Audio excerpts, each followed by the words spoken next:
أول تعليق من الفنانة نوال الكويتية بعد أزمتها الصحية الأخيرة، إليكم التفاصيل.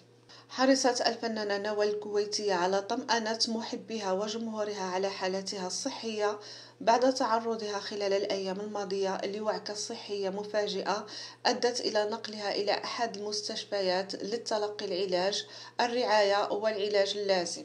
كما حرصت أيضا على توجيه رسالة شكر لزملائها في الوسط الفني وللصحفيين ووسائل الإعلام ولجمهورها في كافة أنحاء الوطن العربي لمتابعتهم بصورة مستمرة لحالتها الصحية ومحاولة الاطمئنان عليها بين الحين والآخر.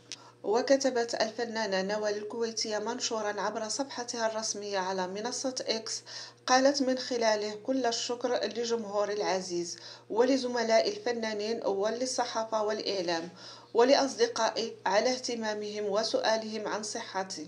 بفضل الله أنا بخير، شكرا لكم جميعا.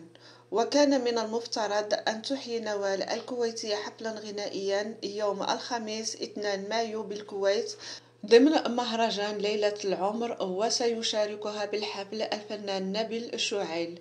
وكانت نوال قد شوقت جمهورها للحفل من خلال نشر البوستر الخاص بالحفل، وعلقت عليه: جمهوري الغالي، أشوفكم قريبا بتاريخ 2/5/2024 على مسرح أرينا الكويت مع أخويا الغالي الفنان نبيل مختلفة ولهت عليكم.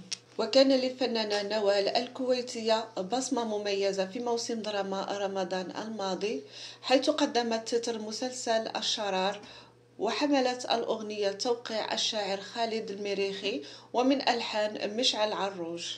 وقدمت أيضا الأغنية الخاصة بتتر مسلسل صيد العقارب من بطولة الفنانة غادة عبد الرازق.